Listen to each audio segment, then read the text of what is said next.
For a trademark in the US under my personal name, will my domicile address be public record, or only the mailing address will be provided to the public? Can a mailing address be a P.O. box?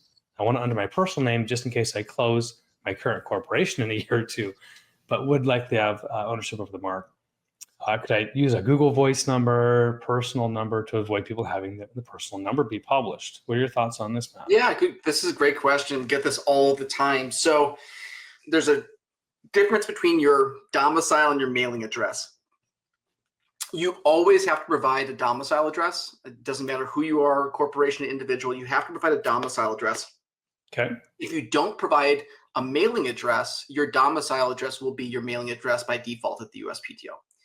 Okay. So when you're filling out the form, if you want to hide your house address, right, you'll enter your house address in the domicile position or portion, and then you'll click a box for the mailing address and you'll enter the mailing address. And that can be a P.O. box.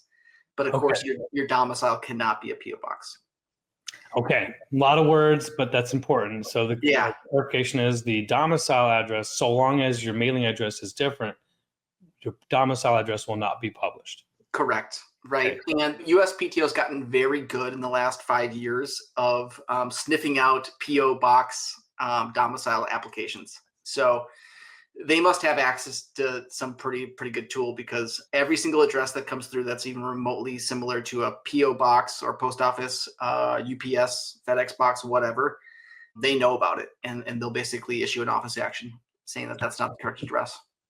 Ooh. And what's really interesting, there's been so many updates at the USPTO the last month. It's been absolutely maddening. That's what we're talking today. We're talking USPTO news. So yeah.